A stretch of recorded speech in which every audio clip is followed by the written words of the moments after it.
Salut à tous! Aujourd'hui, une nouvelle vidéo. On va parler du traitement des carences en aquaponie. J'avais fait une vidéo il y a un mois sur comment déterminer et traiter les carences. J'ai eu des commentaires me disant que finalement sur la partie traitement c'était pas super précis. Donc on va essayer de combler cette lacune. On va parler des dosages, on va parler de la manière dont il faut l'administrer, des trucs et astuces pour qu'on puisse avoir un système qui est équilibré, sans carence, mais sans non plus mettre trop de produits dans notre système aquaponique, puisque le but c'est quand même d'avoir un minimum d'intrants. Bon, et ben c'est parti. Donc voilà à peu près l'attirail qu'il faut pour combler des carences. Il y a un bidon, alors il vous en faudra un deuxième. Il va vous falloir une balance pour peser tout ça, un entonnoir avec un géotextile pour filtrer et qu'il n'y ait pas d'impureté dans l'eau. On va rajouter du magnésium, du sel d'Epsom, c'est 16% d'oxyde de magnésium, un peu d'algues. On va rajouter du phosphore et du calcium. Vous voyez qu'il y a dans ce produit 30% de phosphore et 50% de calcium. On va rajouter du potassium, 38%, et un peu de soufre, 48%. Voilà. Donc c'est à peu près le matériel qu'il nous faut pour traiter nos carences. Première étape, vous rajoutez de l'eau. Vous ne remplissez pas complètement votre contenant, je mets à peu près 4 litres pour laisser la place à l'entonnoir et aussi laisser de la place lorsqu'on va secouer le bidon. On va filtrer tout ça avec du géotextile. Alors, avant de commencer toutes nos manipulations, il va falloir d'abord déterminer notre concentration cible des nutriments. Donc vous vous rappelez les principaux NPK. Azote, phosphore, potassium. Pour l'azote, on va pas en parler aujourd'hui puisque c'est la nourriture des poissons qui amène l'azote. Par contre, on va parler du phosphore, donc 30 et 80 mg par litre, et du potassium, entre 100 et 200 mg par litre. Et puis, on va parler des trois autres qui sont aussi très importants, le calcium, le magnésium et le fer. Les carences possibles que vous aurez dans votre système aquaponique. Vous voyez le calcium entre 200 et 300 mg par litre, le magnésium entre 30 et 80 et le fer entre 2 et 3 mg par litre. Donc ce qu'il faut comprendre, c'est qu'on essaye de compléter ce qui manque. Donc si vous avez déjà du calcium dans votre système, par exemple parce que votre eau est calcaire, il ne faut pas en rajouter autant. Si vous faites un test avec des gouttelettes sur le magnésium et que vous en avez encore un peu, vous n'allez pas rajouter 50 mg. Vous allez essayer de compléter. Et aujourd'hui, on ne parlera que de traitement rajouté dans l'eau et pas de traitement foliaire. Donc de pulvérisation sur les feuilles. Alors, on a les doses recommandées. On a fait des tests pour savoir ce qui nous manquait dans notre système. On va faire un petit peu de mathématiques pour calculer ce dont on a besoin. Alors, prenez une feuille blanche, un stylo, mettez la date en haut à droite. Voilà la question du jour. Je dois ajouter 50 mg par litre de magnésium dans mon système de 800 litres avec un complément concentré à 16%. Combien dois-je ajouter de produits dans mon système? Voilà, donc 50 mg par litre de magnésium, ça veut dire qu'il n'y a quasiment plus de magnésium dans votre système. Et le sel d'Epsom, que vous avez vu juste avant, contient uniquement 16% de magnésium pur à l'intérieur. Donc on va commencer par calculer la dose totale qu'il va nous falloir. Alors, on veut 50 mg par litre, sauf qu'on a 800 litres, donc 50 x 800 ça fait 40 000 mg, et 40 000 mg ça fait 40 g de magnésium. On l'a dit, le sel d'Epsom n'est pas du magnésium pur, il ne contient que 16% de magnésium. Donc on va avoir un deuxième petit calcul qui va nous dire 40 g x 100 divisé par 16 égale 250 g de sel d'Epsom concentré à 16%.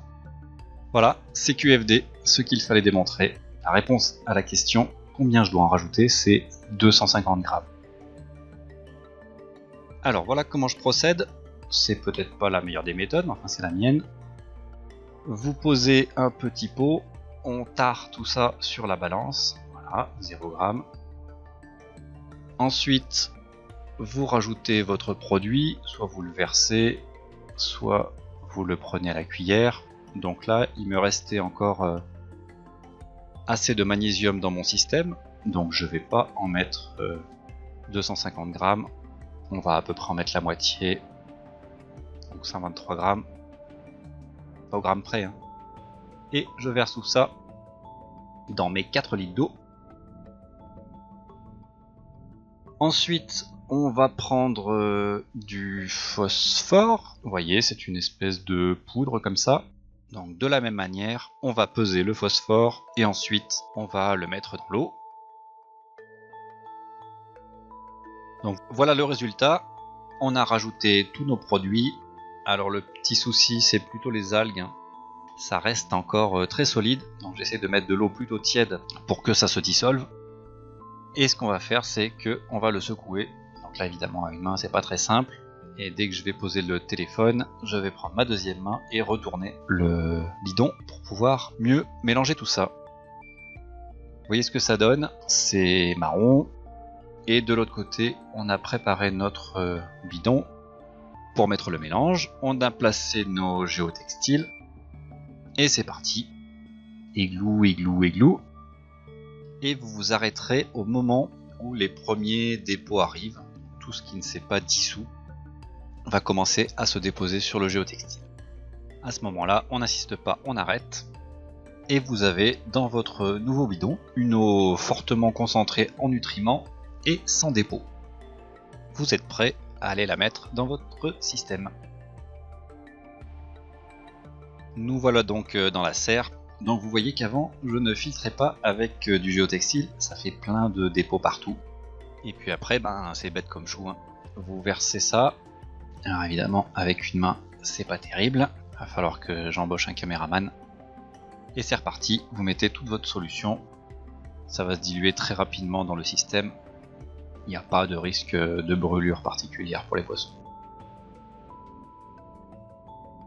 Alors, tout ce qui n'a pas été filtré, surtout on ne va pas le jeter, on va remettre 4 litres d'eau tiède, on va resecouer, et on va refiltrer tout ça, pour ensuite aller le remettre dans notre système aquaponique. Je le fais que 2 fois, parce qu'après c'est vrai que ça ne se dissout quasiment plus, pas trop d'intérêt de s'acharner.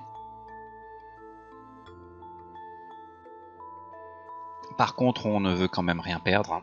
Ça a été pris dans une mine quelque part, donc on va essayer de le rendre à la nature. Donc là, je vais en profiter pour déposer tout ça au pied de mes framboisiers qui viennent juste de redémarrer, hein. On est au printemps. Et on va aussi aller en mettre une petite lichette sur le groseillier qui est juste derrière. Il y aura un petit peu de nutriments, il y aura surtout le reste des algues qui ne se sont pas dissoutes. La pluie va se charger de faire son travail. Et voilà, on n'a rien perdu. Ça va pousser du feu de Dieu. Bon, et on arrive à la fin. On va se faire un petit résumé comme d'habitude pour se fixer les idées. Alors, tout d'abord, on ne fait pas d'ajout systématique. En tout cas, moi, c'est pas ce que je fais. On teste avec des gouttelettes, on observe les carences sur les feuilles. S'il y a un souci, on rajoute. Deuxième conseil, commencez toujours par des ajouts à faible concentration. Ça a plusieurs vertus. La première, c'est que vous n'allez pas brûler vos plantes par un surdosage. Le deuxième, c'est que c'est toujours plus facile d'en rajouter et c'est impossible à enlever, évidemment, puisque c'est dissous dans l'eau. Donc commencez petit, voyez si vos plantes se portent mieux, s'il y a encore une petite carence, complétez, et puis ensuite, quand vous l'aurez fait plusieurs fois, vous jugerez assez précisément ce qu'il faut ajouter au système. Ensuite, il faut faire vos calculs en fonction du poids et des concentrations indiquées. Donc ça, on l'avait vu au début de la vidéo. Ensuite, un petit conseil économique, achetez des compléments solides, donc sous forme de poudre, et pas des liquides. En fait, dans les compléments liquides, vous payez très très cher de l'eau. N'hésitez pas à prendre plutôt des compléments solides. L'avantage, c'est que vous payez moins cher. Le désavantage, c'est qu'évidemment, c'est pas tout prêt et vous devrez faire la manipulation que je vous ai montrée. Ne faites pas la même erreur de débutant que moi. filtrer avec un géotextile, sinon je vous garantis que le fond de votre bac de poisson sera rapidement noir et finalement c'est assez pénible à enlever. Et enfin, c'est pas super écologique d'aller prendre des minéraux dans une mine, les transporter jusqu'à chez vous pour ensuite les mettre dans votre bac. Donc on va essayer d'être le plus éco-responsable possible et on n'en perdra pas une miette, on ne le jette pas dans l'évier, on ne le jette pas à l'égout, on mettra tout ce qui reste dans notre bac à fleurs, dans le jardin, où vous voulez. On va essayer de profiter au maximum de ce que nous a donné la nature. Et voilà, cette vidéo est finie, vous pouvez reprendre une activité normale. Si vous avez des questions, je me ferai un plaisir d'y répondre dans la section commentaires. Et sur ce, je vous souhaite une bonne continuation à tous et à bientôt. Ciao!